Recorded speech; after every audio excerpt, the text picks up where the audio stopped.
Hola a todos. Creo que también está por aquí nuestra secretaria general, vicesecretario general, vicepresidente y Rodrigo Gómez, que será nuestro ponente, ¿no? Buenos días a los que estén por Latinoamérica, buenas tardes a los que nos están conectados desde Europa. Hoy damos comienzo a la Martes Class del mes de junio, un tema que comentaba ayer con Marta Villén, nuestra secretaria general, que si se conoce, pues es muy difícil que te hagan este tipo de fraude. Por tanto, creemos que desde el ICPF, la Asociación Internacional para la Cooperación y la Prevención de Fraude, que este tipo de actividades contribuyen de una forma directa a la lucha contra la corrupción y el fraude, que es una de nuestras misiones en el ICPF. Como digo, hoy vamos a hablar de de varias ciberestafas, de las más frecuentes, bueno, pues es una pena, pero se siguen produciendo a pesar de que mucha gente las conoce. Darles la bienvenida y comentarles también que desde el ICPF estamos renovando la documentación para nuestra certificación internacional de experto antifraude, CIEAF. Los exámenes y el manual antiguos siguen valiendo hasta finales de septiembre. Tenemos las próximas convocatorias de examen la próxima semana, el 22 de junio. Y bueno, esta semana, perdón, que ya hemos pasado de semana, el 22 de junio. Y el siguiente examen será el 21 de septiembre. Porque ya hay un colectivo importante apuntados para estas fechas, para el examen. Esas fechas, el examen será con la antigua documentación. A partir del mes de septiembre ya entrará en proceso la nueva documentación a las personas que se vayan a examinar. También es verdad que la novedad pues, es como un 30%, el 70% pues siguen las reglas básicas y los elementos fundamentales que se tenían en el antiguo manual de lucha contra la corrupción y fraude. Y ya sin más dilación le voy a dar paso a nuestra secretaria general, Marta Villén, para que le salude, le dé la bienvenida y presente a nuestro ponente, Rodrigo Gómez. Pues muchas gracias, Juan Ignacio, y muchas gracias, Rodrigo. Sabes que te agradezco muy especialmente que estés aquí este martes para hablar de las ciberestafas más sufridas en la empresa.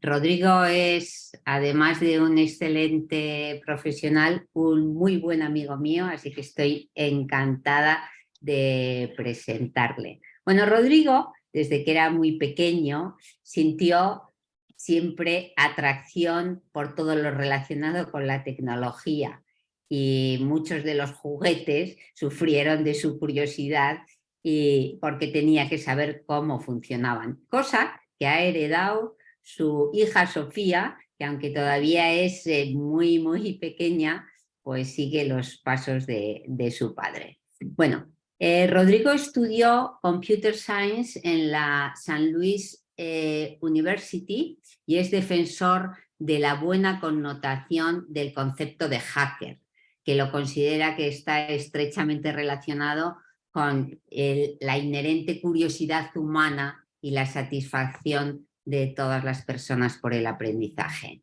Bueno, es hacker de vocación, aunque es experto en ciberseguridad de profesión, ya ha trabajado en muchas compañías, en grandes sectores y compagina esta labor profesional con la docencia, que es una actividad que le reporta gran satisfacción.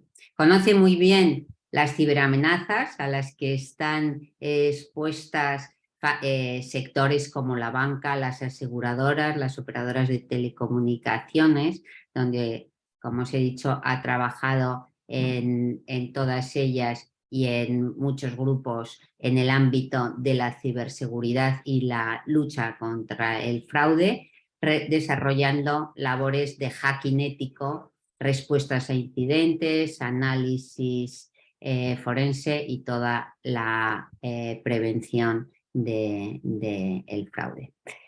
Y sin más os dejo porque estoy segura que os va a encantar la presentación de Rodrigo. Rodrigo. Bueno, buenas tardes a todos. Marta, muchísimas gracias por esta súper presentación. La temática de hoy yo creo que es realmente interesante, sobre todo porque, como ha dicho Juan Ignacio, el tema de las estafas no es solo conocerlas, ¿no? Si muchas de las personas que caen en estas estafas ya las conocen. De verdad tenemos que entrenar un sentido extra que nos permita identificarlas, porque esto no ha hecho más que empezar, desde luego va en aumento y hoy en día los robos por internet pues son más sencillos y más extendidos que nunca. Hoy vamos a ver algunos que no son nuevos, que llevan ya mucho tiempo, como el fraude del CEO, pero vamos a ver también algunas casuísticas mucho más novedosas como fraude en el ámbito cripto.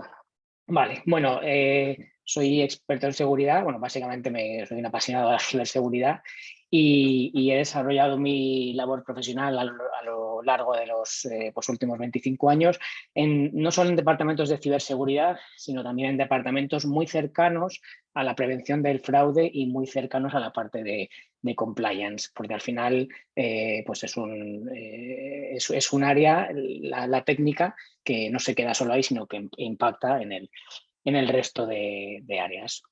Actualmente me encuentro trabajando en Civir, una consultora con más de 250 empleados y con presencia en las principales ciudades españolas y también en México. Y desde aquí, pues bueno, ayudamos a las compañías a resolver todo tipo de retos tecnológicos. Hoy vamos a hablar de ransomware.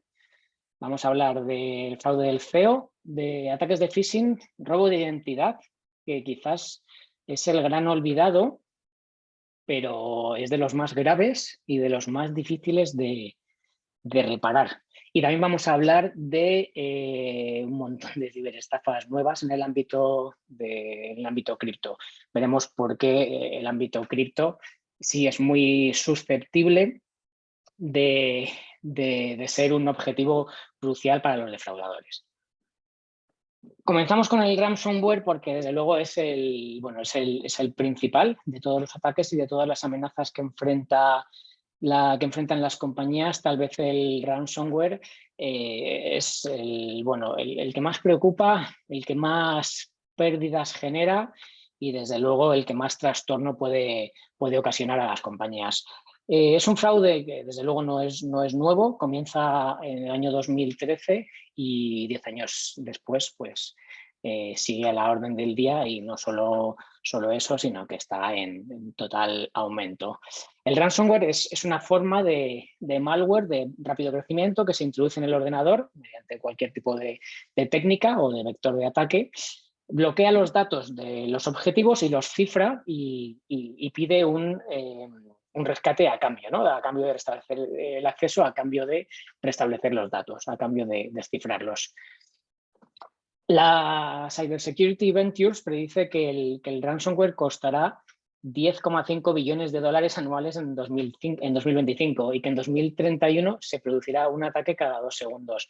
Es por eso que tenemos que estar súper concienciados y tenemos que hacer mucho hincapié en concienciar dentro de nuestras organizaciones, porque al final una frase que sí se dice mucho dentro del ámbito de la ciberseguridad pues es que el eslabón más débil es el usuario, ¿no? Es el ser humano. Da igual que tengamos un montón de medidas y de contramedidas técnicas, que si no tenemos a nuestra plantilla debidamente entrenada, pues acabarán cayendo en algún tipo de ataque.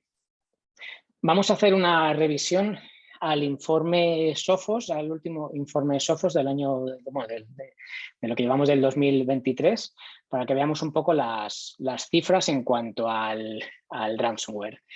En cuanto a la tasa de ataques, vemos que estamos en el 2023 en un 66% de aumento y si miramos hacia atrás, pues desde luego la tendencia es claramente alcista. Si revisamos los datos por industria, vemos que la industria más atacada o la que más ha sufrido, no la más atacada, sino la que más ha sufrido este tipo de ataques, desde luego es el sector educativo. y la industria que menos es el sector de tecnología. ¿Por qué? Pues porque están más preparados, claramente. Singapur es el país que ha recibido un mayor índice de ataques y Reino Unido el que menos. En cuanto a la causa raíz o el vector de ataque, vemos que un alto porcentaje, el 36%, sigue relacionado con vulnerabilidades, con la explotación de vulnerabilidades.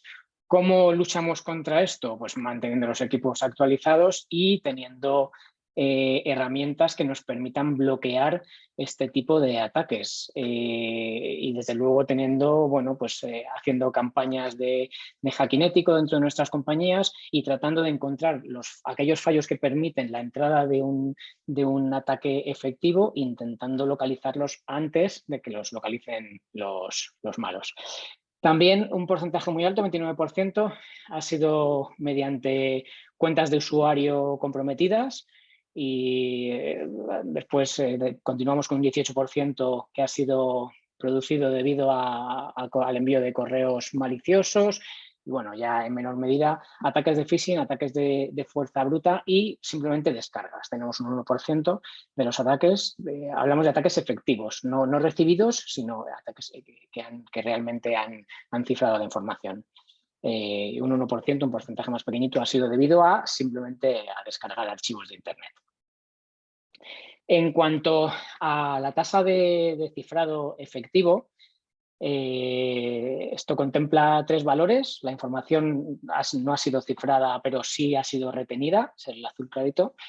El ataque ha sido bloqueado, es el azul medio, y la información ha sido efectivamente cifrada. Y vemos como el porcentaje en el cual el ataque ha sido efectivo, pues desde luego es un 76% en este año y es un porcentaje de ejecución enorme. En cuanto a la tasa de información recuperada, en cuanto a qué es lo que sucede en estos casos en los cuales la compañía ha sido atacada y la información ha sido cifrada. Bueno, antes de nada recordemos que el ataque se basa en acceder a los sistemas de la compañía, cifrar la información, es decir, hacerla inaccesible y cifrarla mediante mecanismos de cifrado muy robustos que no se pueden revertir. Es decir, la información no se puede descifrar a no ser que contemos con la llave privada con la que se ha cifrado la información. Y esa llave privada es lo que el defraudador nos vende a cambio de un rescate. Pues vemos que el 97% de las organizaciones que fueron cifradas pudieron recuperar su información. El 70% de estas compañías recuperaron la información mediante backups. El 46% pagaron el rescate, a pesar de que una de las principales recomendaciones es no pagar el rescate, porque cada vez que pagamos un rescate estamos incentivando a que se sigan produciendo estos ataques. Y el 2% usaron otros mecanismos de recuperación.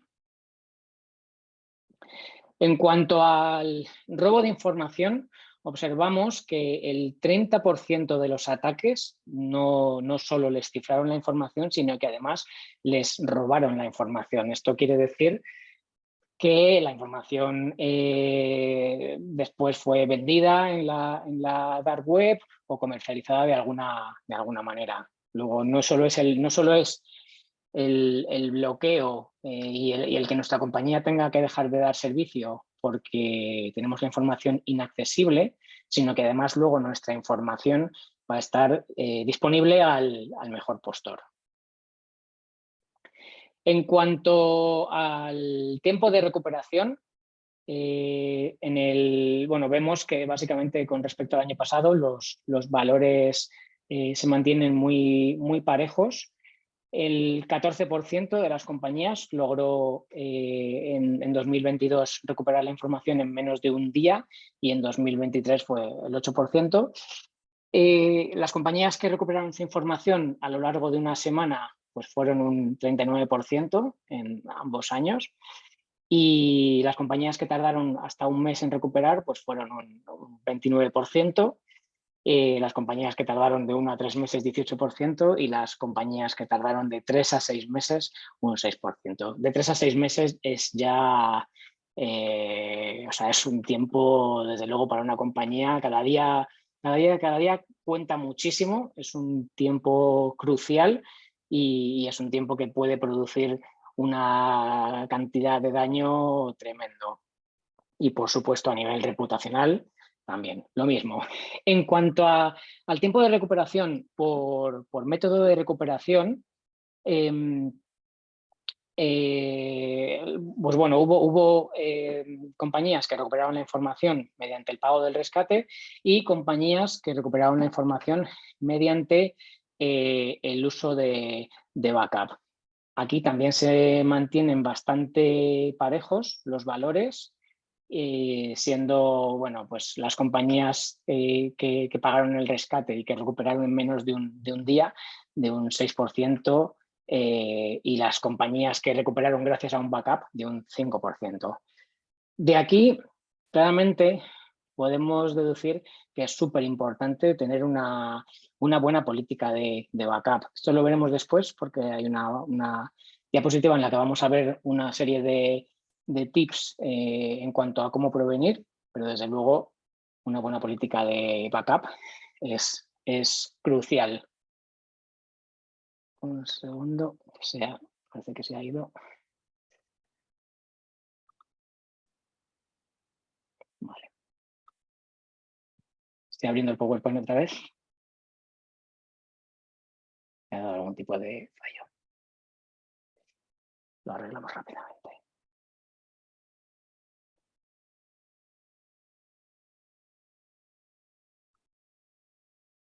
Vale.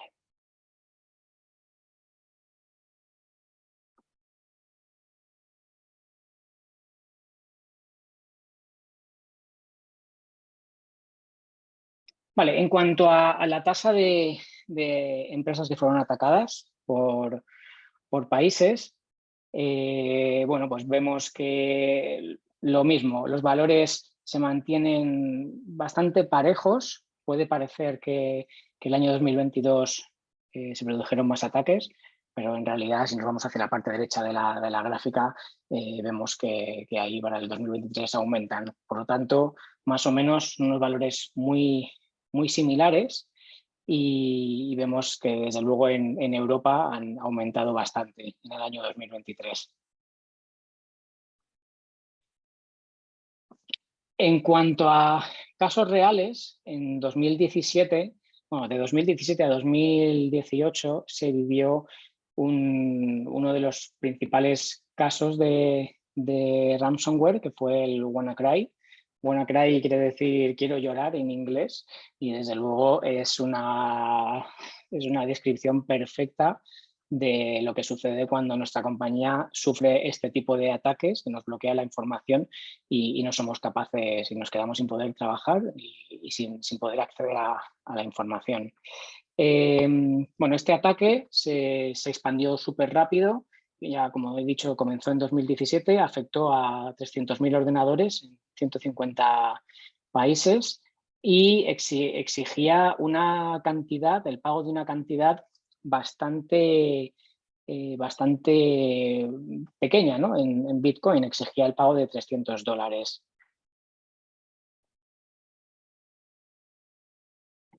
Cuando sucedió este ataque, uno de los titulares que a mí me llamaron más la atención es este, que decía que Microsoft culpa a la Agencia Nacional de Seguridad de los Estados Unidos por el ciberataque global.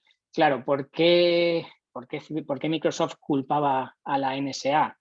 Pues porque este malware, el WannaCry, utilizaba una vulnerabilidad, es decir, un fallo informático que permitía acceso al equipo y que la NSA conocía desde hacía varios años, pero lo estaban utilizando para sus espionajes. En lugar de habérselo comunicado a Microsoft para que Microsoft desarrollase el parche para corregirlo, lo estuvo utilizando para, bueno, pues para sus mecanismos de espionaje.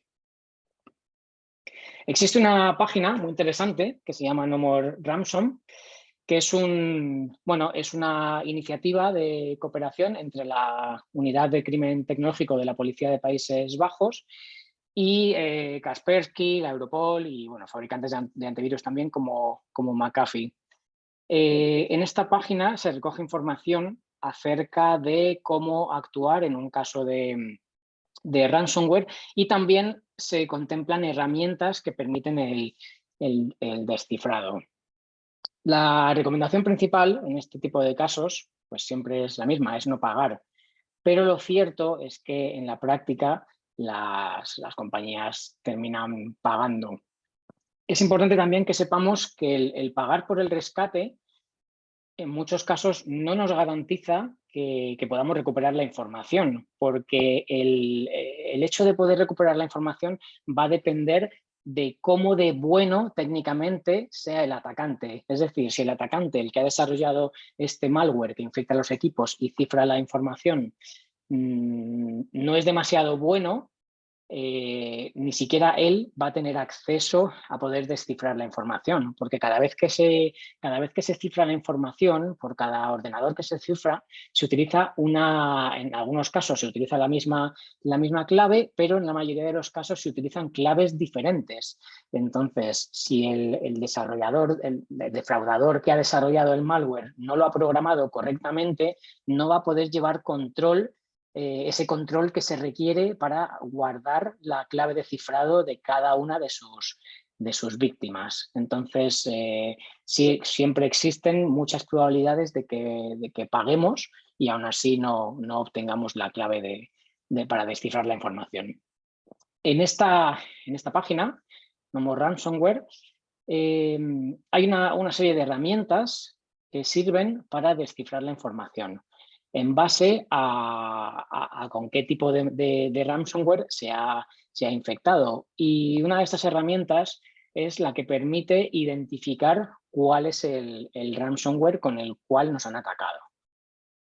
Una vez que ya sabemos con qué ransomware nos han atacado, ya somos capaces de pulsar en el nombre del ransomware y acceder a las herramientas de descifrado.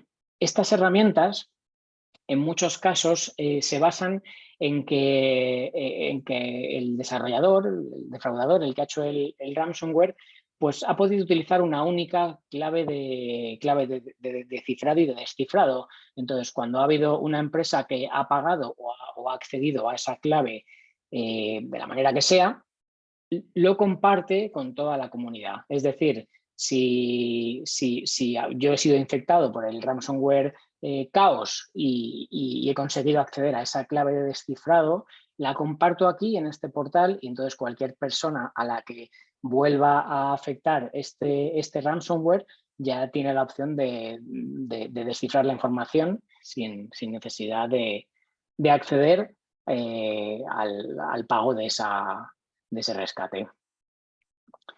En cuanto a cómo nos prevenimos, o nosotros mismos y nuestras organizaciones, de este tipo de casuística, desde luego lo principal es una buena política de backup. Al final, es muy difícil protegerse al 100% porque los atacantes, los defraudadores, solamente necesitan una pequeña vía de entrada para acceder a nuestros equipos y hacer muchísimo daño dentro. Entonces, puede que no sepamos cómo van a entrar y puede que esa parte no podamos tener certeza de tenerla 100% controlada, pero sí podemos esforzarnos en mantener una política de backup muy robusta, que además de hacer una verificación periódica de los backups, ¿no? para que el día que nos haga falta estar seguros de que está funcionando, y hacer un uso de almacenamiento no accesible, es decir, hacer copias de seguridad en elementos de red que de forma estándar no estén accesibles. ¿Por qué? Pues porque el modus operandi del ransomware es que accede a nuestro equipo mediante diferentes técnicas o la explotación de cualquier tipo de vulnerabilidad y automáticamente cifra la información. Normalmente normalmente busca carpetas concretas, carpetas con información muy valiosa para la compañía, y además también cifra unidades compartidas. Es decir, que si yo en mi laptop, en mi equipo portátil, no tengo información apenas porque lo tengo en una unidad compartida de la compañía y además tengo una unidad personal y además tengo acceso a una carpeta compartida pues con la gente de contabilidad o con la gente de marketing o con la gente de cualquier otro departamento, este malware, este ransomware, va a tratar de cifrar esa información. Si los sistemas de backup están conectados y el malware ataca a un sistema de backup, pues es que nos va a cifrar todos los backups y nos vamos a quedar sin backup. Por eso es muy útil el uso de almacenamiento no accesible, que es decir, podemos colocar un almacenamiento intermedio en el cual guardamos los backups y mediante un proceso todas las noches el backup se saca de ahí y se despliega en otro almacenamiento que no está accesible. Por lo tanto, en el peor de los casos, aunque un ransomware nos afecte, nunca va a poder acceder a esa información para cifrarla. También mantener información en la nube es muy útil para luego poder recuperarla. Bueno, prestar especial atención a los emails. Esto es un tema de concienciación de los empleados y tenemos que aprender a desconfiar mucho de los emails que recibimos y a mirarlos con lupa antes de pulsar en cualquier enlace. También es importante mantener actualizados los equipos y realizar campañas de concienciación. Estas campañas de concienciación pues pueden ser en formato formación online o puede ser mediante pequeñas píldoras o mediante documentación en PDF. Y también es súper importante el realizar simulacros de phishing. ¿Por qué? Pues porque el usuario por defecto en su día a día tiende a ir muy rápido, abre el correo, pulsa los enlaces y continúa trabajando. Y eso los defraudadores lo saben. Entonces hay que romper con esa mecánica y con esa dinámica que nos hace ir muy rápido y prestando poca atención. Para eso son súper útiles los simulacros de phishing. Se pueden hacer, hay herramientas como GoPhish, por ejemplo, que permiten hacer simulacros de phishing y de ese modo, pues bueno, hacer ver a los empleados lo que habría pasado si hubiesen pulsado en un enlace realmente malicioso. En cuanto a lo que es para mí el segundo más importante de todos los fraudes que vamos a ver, el fraude del CEO, tenemos que tener en cuenta que es un fraude súper efectivo en el cual mediante engaño de las personas y de las personas normalmente de contabilidad y muchísimo conocimiento de la compañía, se induce a las personas a que realicen una transferencia. Todas las compañías, en principio, tienen un montón de protocolos en cuanto a la parte financiera. No es tan fácil hacer que alguien haga una transferencia, por lo menos en la teoría. En la teoría no es tan fácil, ¿no? O sea, y menos a una cuenta extranjera.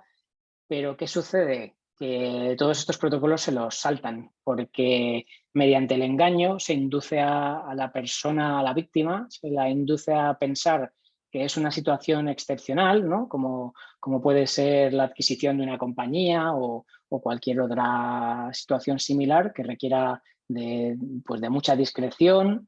Y el hecho es que al final pues estas personas, a pesar de tener un protocolo muy marcado y de tener unos estrictos controles, se los acaban saltando porque el engaño es muy bueno, se los acaban saltando y acaban lanzando las transferencias a cuentas extranjeras. Según la Internet Crime Compliance Center, este fraude asciende a 12.500 millones de dólares en los años del 2013 a 2018, con 78.000 casos identificados. En España nosotros hemos visto de cerca también infinidad de casos, bueno, de muchísima cuantía, Y luego cuando estás analizando el caso, pues no entiendes qué ha podido suceder, porque piensas una transferencia a una cuenta en China, no sé, ¿qué ha pasado? Pues lo que ha pasado es que los engaños son muy, muy buenos. Bueno, en cuanto a la evolución de este tipo de ataques, vemos que va en aumento, porque es un fraude extremadamente lucrativo y extremadamente actual. Tenemos un caso en España súper sonado del año 2019 en el cual hubo una empleada pública pues, que transfirió 4 millones de euros a una cuenta bancaria en Hong Kong, pensando que, bueno, que participaba en una operación confidencial. Al final, la excusa es algo que fuerce a la persona a saltarse todas esas medidas con las que ya cuentan.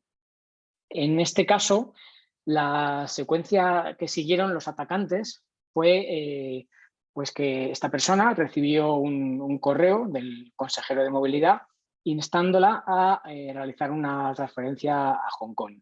Se reciben varias llamadas por teléfono de un supuesto intermediario que refuerzan el engaño y se recibe también un correo del presidente de la empresa municipal de transportes corroborando toda la operación y pidiendo discreción. Al final lo que intenta el defraudador es darle mucha información a la víctima para que crea y caiga en la trampa. Al darle muchísima información de la organización, la víctima entiende que se encuentra dentro de un proceso real y sobre todo también hace mucho refuerzo en la parte pues de que es una situación especial, ¿no? Es una situación especial que se tiene que resolver rápido y es por eso que hay que saltarse todos los procedimientos internos. En este caso, bueno, contaban con muchísima información, hubo varias personas implicadas, tenían las firmas. Al final, la clave es justo eso, toda la información con la que contaban. Aquí vemos en tribunales cómo acabó todo esto y vemos pues, que el Tribunal Superior de Justicia avala el despido de la directiva de la EMT de Valencia, que sufrió el fraude de los 4 millones, y el Tribunal de Cuentas dice que la exdirectiva, bueno, hace responsable de este fraude a la exdirectiva, a pesar de que ella fue una víctima, fue desde luego una víctima de ese engaño. Existen otros casos, como uno en Texas, en el que los defraudadores consiguieron que se transfiriesen $480.000 y bueno, pues el defraudador conocía al dedillo toda la información relativa a la compañía y conocía de sobra que existía una relación personal y familiar del presidente con el contable. El contable fue la víctima. Y tenemos también un caso de una empresa francesa en la cual pues, una persona de contabilidad recibe una llamada el viernes en el cual pues, la presidenta se le dice que la presidenta le mandaría un mensaje acerca de un email, ¿no? Después, acerca de una transacción muy confidencial, que en este caso era la compra de una empresa en Chipre, y sometieron a muchísima presión durante una hora, bueno, un montón de emails, un montón de llamadas a la víctima para, primero, tenerla bloqueada y segundo, tenerla ocupada y que no sea capaz de hablarlo con nadie, ¿no? La tienen ahí esperando bueno, la tienen bloqueada y haciendo con ella lo que quieren, insisto, a pesar de que esta persona, desde luego, entiende los procedimientos de la compañía, entiende la gravedad y entiende absolutamente todo. Aún así, pues los defraudadores consiguen que estas personas hagan las transferencias. Todos desde fuera podemos pensar esto a mí no me sucedería porque estaría muy alerta, pero no es así. Es que luego, precisamente por estar tan alerta, es que focalizas tanto y te centras tanto que al final acabas cayendo en la trampa. Ellos, los defraudadores, van siempre un par de pasos por delante. En este caso se transfirieron $500.000 de euros a cuentas en el extranjero. Bueno, ¿qué hacemos para prevenir este tipo de fraude, el del falso CEO? Concienciar a los empleados. Eso, desde luego, es un ataque que está orientado al empleado. También establecer unos protocolos muy estrictos, aunque ya hemos visto que compañías con estos protocolos al final se los acaban saltando. Activar la verificación en 2 pasos, ¿no? Activar pues, la verificación en 2 pasos de las cuentas de correo electrónico o de cualquier otro mecanismo que utilicemos en la compañía. La verificación en 2 pasos es pues esto que nos pide una segunda contraseña a la hora de que se genera automáticamente, como Google Authenticator, a la hora de acceder pues, a la intranet o a la página web del banco o al correo electrónico, a lo que sea. También es importante en compañías muy grandes supervisar las cuentas bancarias regularmente, porque muchas veces estas sumas de dinero, estas transferencias, estos movimientos raros y extraños, pues pasan inadvertidos y pasan inadvertidos durante meses. Y tal vez lo más importante es corroborar que la persona es realmente quien dice ser por medios diferentes. Hemos visto fraudes de CEO que han entrado en una conversación de WhatsApp, que han entrado en hilos de correo de la compañía, que han entrado por teléfono. Es muy importante verificar que la persona con la que creemos estar hablando realmente es esa persona. Uno de los últimos que hemos visto se dirigen a la persona de contabilidad, bueno, la persona siempre que tenga capacidad de hacer transferencias, a través de un número de teléfono, ¿no? A través de su WhatsApp, y entonces le dicen: hola, soy el presidente, te estoy escribiendo desde mi número personal, necesito cerrar un negocio de la índole que sea, a lo largo de esta mañana o entre hoy y mañana, algo muy rápido, y necesito que te comuniques conmigo solamente por aquí. Entonces, si en esos momentos la persona llama al teléfono de esta persona para corroborar que es quien dice ser, pues ya está, el engaño no prospera. A veces son una serie de mecanismos muy sencillos o de recomendaciones muy sencillas las que tenemos que seguir, pero tenemos que seguirlas. Y claro, cuando estamos en medio del engaño, pues quizás no es tan fácil, sobre todo cuando nos están manipulando nuestro pensamiento, nuestro foco de atención y nuestra psicología, nos la están llevando hacia donde ellos quieren. Bueno, y por supuesto sospechar siempre de transferencias a cuentas en el extranjero, que siempre son más difíciles de tracear. Rodrigo, Sí. ¿te parece que lanzamos la encuesta que hemos preparado? Perfecto. Sí. Antes de que empieces con el... Vale. Anda, qué bien, perfecto. Bueno, os ha contado Rodrigo el fraude que hubo a la MT de Valencia en 2019, que acaba de acabar juzgándose. Y bueno, queríamos vuestra opinión porque en la MT de Valencia realmente no se les había alertado de la existencia de estos fraudes, porque una vez que conoces el fraude al CEO es mucho más difícil caer en él. Es verdad que el engaño y la preparación de los defraudadores es buenísima y pueden estar un año investigando a la compañía para encontrar el momento más oportuno, pero también es cierto que el conocimiento sobre los fraudes realmente debía evitar en parte, nunca en la totalidad, pero en parte que se pueda volver a caer. Y entonces, bueno, la responsabilidad en el caso de la MT de Valencia ha caído solo en la persona que fue víctima de este fraude, y queríamos conocer vuestra votación. Al final del os daremos los resultados de la votación. Rodrigo, cuando quieras continuamos. Perfecto.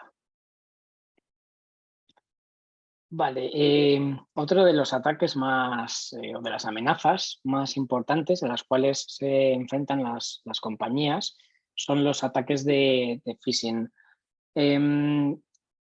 Las dos casuísticas que hemos comentado, tanto el fraude del falso presidente, el falso CEO, como los ataques de ransomware, en muchas de las ocasiones pueden comenzar con un ataque de phishing. El phishing es un término informático que distingue a un conjunto de técnicas que persiguen el engaño de la víctima, ganándose su confianza, haciéndose pasar por una persona, empresa o servicio de confianza, o suplantando a cualquier proveedor, a cualquier empresa de mensajería, cuyo objetivo es manipular a la persona y hacer que realice acciones que no debería realizar. Por ejemplo, revelar información o pulsar en un enlace malicioso. Vamos a ver también algunas cifras. Vamos a ver el último informe de Proofpoint. Es una herramienta de bloqueo de amenazas vía email. Y en su último informe del 2023 recoge una serie de cifras que son muy interesantes relativas al phishing. Y en este caso vemos pues, que el 44% de las personas creen que cada vez que reciben un email, que este email es seguro si contiene marcas que les resultan familiares o si contienen una estética que les resulta familiar. Es decir, si les llega un correo fraudulento de Amazon, pero viene con los logotipos de Amazon o con los logotipos de Apple o con los logotipos de Microsoft, pues hay un 44% de personas que considera que el email es legítimo.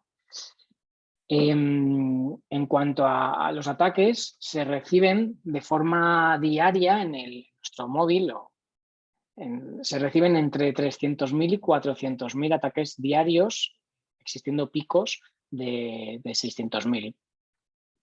Y una de cada 3 personas ante un posible ataque de phishing pulsa el enlace.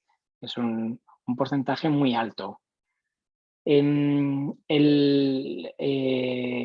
número de ataques ha aumentado un 76%. El número de pérdidas financieras derivadas de un ataque ha aumentado un 76% durante lo que llevamos de 2023, lo cual es muchísimo. Y de todos estos ataques que se han estudiado, hay 30 millones de mensajes maliciosos que contenían información o suplantaban, contenían información de Microsoft, ¿no? Y estética de Microsoft, porque suplantaban productos de Microsoft. ¿Por qué? Pues porque al final esto es pesca de arrastre y ellos saben que hay un porcentaje de la población que pulsa en los enlaces y a los cuales pueden atacar. Y saben que hay un porcentaje enorme de las personas y de las empresas que utilizan productos de Microsoft. Puede ser el Office 365, puede ser equipos en la nube de Microsoft, en Azure o cualquier otro producto. Y uno de cada 10 ataques son reportados y bloqueados por el usuario. O sea, un porcentaje también muy mínimo. Más de un tercio de las personas no son capaces de definir malware o phishing o ransomware de forma básica. El 90% de los profesionales de la seguridad consideran la seguridad como una prioridad dentro de su compañía y, por otro lado, solo el 33% de los empleados que no pertenecen a áreas técnicas considera la ciberseguridad una prioridad en su trabajo. Esto quiere decir que los profesionales que estamos dentro de las áreas técnicas sí estamos muy concienciados, también porque lo sufrimos a diario, y el resto de personas que puede que no estén tan cercanas a estas áreas, pues hay un porcentaje muy alto de personas que no consideran que la ciberseguridad sea una prioridad en sus trabajos. Solo el 35% de las empresas encuestadas realizan simulacros de phishing y solo el 56% de las empresas que cuentan con un programa de concienciación entrenan a sus empleados. Esta nota de prensa también me parece muy interesante, aunque es del 2020, es antigua, pero dice que el 91% de todos los ciberataques comienzan con un ataque de phishing y desde luego es muy real.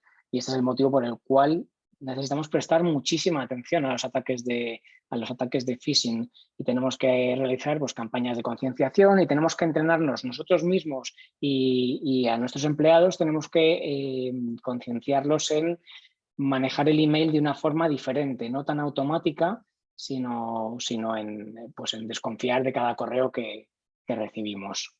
En cuanto a los tips de prevención, como siempre, la concienciación se repite una y otra vez y es que es súper importante. Necesitamos establecer programas de concienciación dentro de la compañía. Debemos sospechar de cualquier email que tenga enlaces a sitios externos.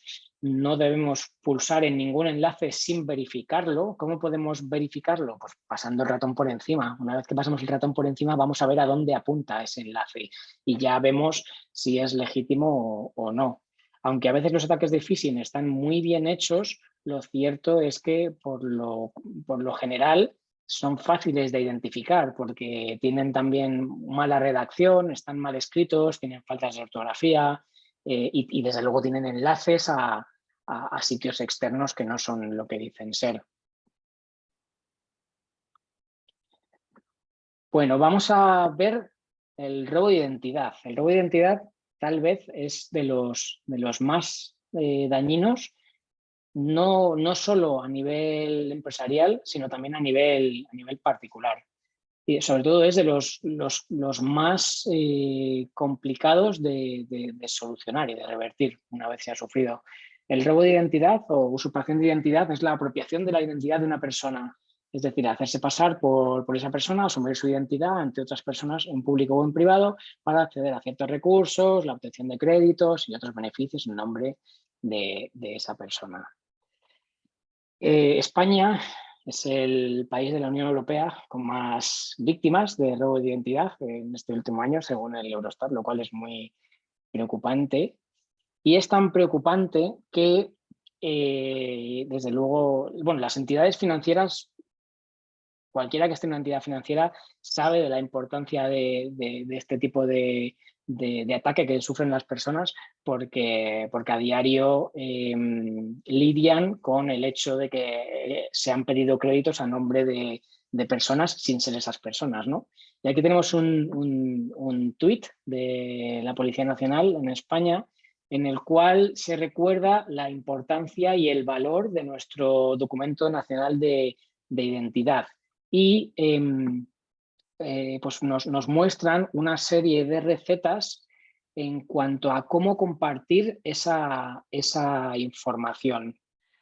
Muchas veces no nos damos cuenta, llevamos el DNI en la cartera y es una información valiosísima porque si en ese momento nos roban la cartera, alguien puede hacerse pasar por nosotros, puede ir a un banco, puede pedir un préstamo a nuestro nombre y luego es realmente difícil deshacerlo, realmente difícil porque es muy difícil demostrar que ese préstamo se ha solicitado de forma fraudulenta. Por supuesto, esta suplantación de identidad que podemos sufrir como personas individuales, a nuestra compañía también le afecta, puesto que si estamos en un cargo de responsabilidad y con capacidad para ciertas acciones, esta suplantación de identidad puede perjudicar muchísimo a nuestra compañía. Una de las cosas que podemos hacer cuando compartimos nuestra documentación, por ejemplo, pues para realizar un contrato, para hacer un cambio de titularidad de un vehículo o para cualquier otro trámite que requiera de nuestra documentación, una de las cosas que podemos hacer que son legítimas y además son legales y que no interfieren en el uso que se le va a dar a nuestro documento es marcar, como se ve aquí arriba del todo a la derecha, marcar la finalidad para la que va destinado nuestro documento, además de ofuscar ciertos campos que no son importantes ni interesantes para la tramitación que estemos realizando. En cuanto a la prevención, pues bueno, proporcionar únicamente los datos necesarios, nunca dar datos de más, hacer un uso muy responsable y con mucha moderación de las redes sociales, es decir, no dar información de más, mantener actualizados nuestros equipos, navegar de forma segura, mirar siempre que estemos accediendo a portales o a sitios web como mediante cifrado con el candadito. Aunque esto hoy en día, si tenemos el equipo actualizado, cada vez es más difícil hacerlo mal porque es el propio navegador el que no te deja acceder a un sitio si no cumple una serie de mínimos de seguridad. Destruir los informes y registros privados, esto se refiere a destruir los extractos del banco, destruir cualquier tipo de información en papel que estemos recibiendo en nuestra correspondencia y que consideremos que puede ser delicada. Por supuesto, proteger nuestro correo, hacer un buen uso del mismo, tener cuidado con los ataques de phishing, no perder de vista nuestras tarjetas de crédito, revisar los extractos con atención en busca de cualquier indicio o cualquier actividad sospechosa que llame nuestra atención, realizar operaciones bancarias seguras, accediendo a la web del banco siempre observando que realmente estemos accediendo a la web del banco, ser consciente de con quién estamos hablando, en cuanto a, porque también se realiza robo de identidad a través del teléfono, a través de WhatsApp, a través de cualquier medio, y eliminar nuestros nombres de las listas y nuestros teléfonos de las listas de marketing, porque es lo que utilizan los defraudadores para intentar realizar robo de identidad. Ahí existen mecanismos en todos los países para ejercitar tu derecho a que eliminen tu información, ¿no? de esas listas para que no se utilicen más. Y llegamos finalmente a la parte quizás más novedosa, que es la parte de los fraudes cripto o fraudes con criptomonedas. Un fraude cripto es cualquier fraude en el que los delincuentes, mediante el engaño, inducen a la víctima a entregar una cantidad económica en forma de criptoactivos. Vale, bueno, esto por supuesto está en aumento. Al final, toda esta problemática está en aumento. ¿Y cuáles son las características intrínsecas que tiene el mundo de los criptoactivos? Pues que es muy fácil perder la noción del valor de los criptoactivos. Esto es el mismo símil que utilizamos cuando alguien dice que para llevar un mejor control del dinero es mejor pagar en efectivo que pagar con tarjeta, porque cuando pagamos en efectivo somos más conscientes del dinero que estamos entregando, ¿no? Y cuando pagamos con tarjeta esa parte se pierde un poco porque ya no somos tan conscientes. Bueno, pues en el mundo cripto estamos hablando de valor, estamos hablando de riqueza, pero esa noción del valor y de la riqueza ya se diluye del todo. Y bueno, esta es una serie de gráficas en las cuales vemos que los mayores robos de cripto se están produciendo debido al robo de las claves privadas que permiten mover ese dinero, ¿no? El robo una cartera cripto contiene dos campos. Uno es la clave pública, que es la dirección de nuestra cartera, y otro es la clave privada, que es la clave de cifrado con la cual podemos hacer uso y mover nuestros fondos, transferir. Vale, ¿cuál es el modus operandi? ¿Vale? El modus operandi pues es muy interesante. Esto es, como digo, es muy novedoso, se está produciendo ahora mismo y hay defraudadores ganando muchísimo dinero con esto. A mí personalmente me llama mucho la atención porque el mundo está cambiando y hoy en día no es fácil robar dinero por otro medio. O sea, no se puede robar un banco. Hoy en día no se puede robar un banco, no se puede entrar en un Apple Store y robar un montón de iPhones, no, simplemente no se puede. Pero hay gente que desde sus casas, desde su Telegram, están robando millones de euros de forma impune y se están aprovechando de esa descentralización. ¿Cuál es la vía de entrada? Pues LinkedIn, Telegram, WhatsApp y cualquier otra vía. Están buscando a través de LinkedIn perfiles de alto nivel, tanto formativo como profesional. Ese es su objetivo. Establecen contacto con cualquier excusa, ¿no? Lo que sea. Y vienen de perfiles también, ellos, los defraudadores, tienen perfiles muy bien armados, con una cierta antigüedad, con una cierta red de contactos, con fotos, con posts, tienen perfiles muy bien hechos. Y contactan con las víctimas, establecen un periodo muy largo de toma de confianza con la víctima, muy largo y muy intenso, que puede ser de 4, 5, 6 meses, 6 meses hablando con la víctima y 6 meses, a veces incluso por teléfono, 6 meses estableciendo unos vínculos de confianza con la víctima para finalmente hacer en el momento concreto, hacerle una propuesta de inversión. Los defraudadores se suelen hacer pasar por personas a las que les va muy bien económicamente. No sé si se hacen pasar por esto o es que es real, porque es real, o sea, económicamente les va muy bien, pero sí pues muestran fotos con cierto nivel económico y demás, y en un momento concreto hacen una propuesta, ¿no? a la víctima y le dicen, yo vivo, una de las cosas que hago para vivir es hago inversiones en el mundo cripto y lo hago de esta manera.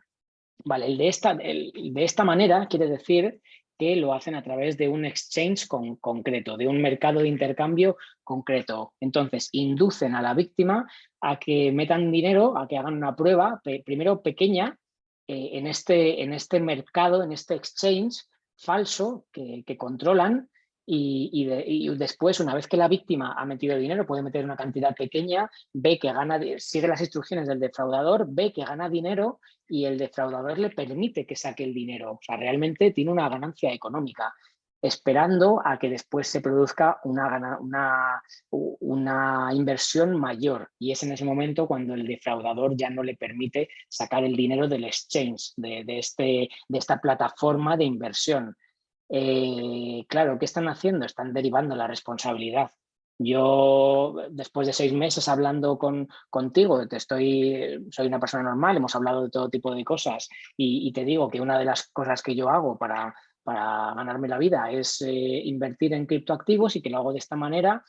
Tú haces una inversión pequeña, ganas dinero, crees que yo no tengo nada que ver con el exchange, a pesar de que lo estoy controlando, ¿no? Como defraudador, lo estoy controlando. Y cuando haces la segunda inversión es cuando ya se te bloquean los fondos y no se te deja sacar el dinero y se te pide una cuantía, una cuantía muy grande para poder sacar el dinero, ¿no? Entonces se te dice, no, se te han bloqueado los fondos porque has excedido el límite y si quieres poder acceder a ellos tienes que meter no sé cuánto dinero para subir a tu cuenta a Premium, por ejemplo. Entonces, al final, ¿la responsabilidad de quién es? La responsabilidad es del exchange, de ese ente que está ahí, que es el exchange. Pero bueno, la responsabilidad, desde luego, es del defraudador que ha engañado a la víctima. Casos de este tipo, bueno, pues existe una web que es ScamWatcher, donde podemos ver los casos de este tipo y hay muchísimos. Esta es una captura de hoy mismo y nada, pues había un caso hace 3 horas, otro hace 3 horas, 3 horas, 8 horas, o sea, hay una cantidad, esto solo de casos que están siendo denunciados, ¿vale? Y una de las cosas buenas que tenemos en el mundo cripto es que podemos seguir el dinero de una forma súper visual, porque la blockchain es un mecanismo de contabilidad que es público. Las cuentas en Bitcoin son pseudonónimas porque son públicas. Una vez que yo identifique una cuenta y la asocio a una persona, ya puedo mirar hacia atrás y puedo ver todos sus movimientos. ¿Vale? Esto es en lo que, bueno, esto es en lo que se van a apoyar pues, las CBDCs, las monedas digitales de los bancos centrales, que las vamos a ver dentro de nada. Europa ya está haciendo pruebas con el euro digital y Estados Unidos creo que sacan este mes el FedNow, que es el euro, es el dólar digital de la Fed, ¿no? Bueno, es muy interesante desde el punto de vista analítico, pues es súper interesante el poder hacer este seguimiento del dinero y ver, en este caso, lo que vemos en el medio, sí, se ve, vale, lo que vemos aquí, esta es la wallet, la cartera de criptomonedas implicada, y vemos que ha habido gente haciendo transferencias a esa cuenta. ¿Desde dónde hacen las transferencias? Pues desde exchanges legítimos, como puede ser Kraken en Europa o Coinbase en Estados Unidos, Binance o cualquier otro exchange de criptomonedas. Transfieren el dinero aquí y luego de aquí vemos que todo el grosso del dinero al final termina en 3 carteras, 1, 2 y 3.